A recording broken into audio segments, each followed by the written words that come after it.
Tuan-tuan dan puan-puan, sekarang kita sudah menghampiri penghujung Ramadan. Masa berlalu begitu cepat, seolah-olah baru sahaja kita menyambut kedatangan Ramadan. Tetapi hari ini Ramadan sudah hampir meninggalkan kita. Dan persoalannya, apakah yang kita perolehi daripada Ramadan tahun ini? Adakah Ramadan ini benar-benar mengubah diri kita? Ataupun adakah kita hanya berpuasa menahan lapar dan dahaga sahaja? Tuan-tuan dan puan-puan, dalam satu hadis Rasulullah SAW memberikan satu peringatan yang sangat kuat. Baginda bersabda, "Raghima anfu rajulin dakhala alaihi Ramadan, thumma salaha qabla an yughfara lah." Maksudnya, sangat rugi seseorang yang sempat bertemu dengan bulan Ramadan, tetapi Ramadan berlalu sebelum dia mendapat keampunan. Perkataan raghima anfun di sini, dalam hadis ini membawa maksud sangat hina dan sangat rugi.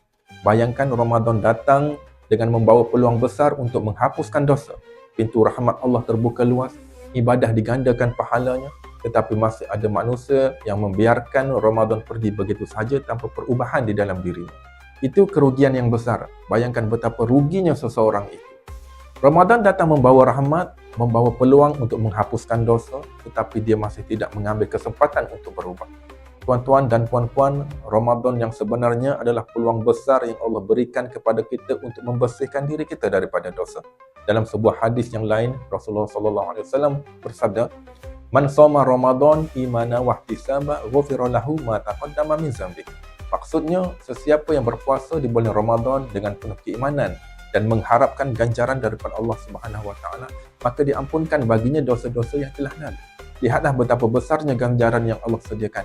Namun keampunan ini tidak datang secara automatik. Ia memerlukan kepada keikhlasan, taubat dan perubahan di dalam diri kita. Tuan-tuan dan puan-puan, kita perlu sedar tiada seorang pun di kalangan kita ni yang tidak pernah berdosa. Kerana Nabi sendiri pun pernah berkata dalam satu hadis, "Kullu bani Adam khata' wa khairu khata'in at-tawwabun." Ini menunjukkan bahawa kita semua perlukan keampunan daripada Allah Subhanahu Wa Taala di atas dosa-dosa yang pernah dilakukan. Ada kalanya kita rasa dosa kita ni terlalu banyak. Kita rasa malu untuk kembali kepada Allah. Kita rasa mungkin Allah ni tidak akan mengampunkan dosa kita. Tapi sebenarnya rahmat Allah ni jauh lebih besar daripada apa yang kita sangkakan. Allah Subhanahu Wa Taala pernah berfirman di dalam ayat Al-Quran, "Qul ya ibadiyallazina asrafu ala anfusihim la taqnatu min rahmatillah innallaha yaghfirudz dzunuba jami'a." Maksudnya, katakanlah wahai hamba-hambaku yang melampaui batas terhadap diri mereka sendiri, janganlah kamu berputus asa daripada rahmat Allah. Sesungguhnya Allah mengampunkan segala dosa. Ayat ini memberikan harapan yang sangat besar kepada kita semua.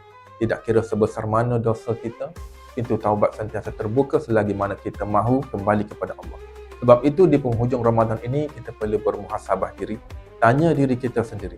Adakah solat kita sudah semakin baik?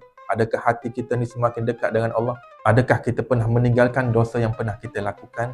Oleh itu, marilah kita sama-sama berusaha agar Ramadan kali ini benar-benar menjadi titik perubahan di dalam hidup kita.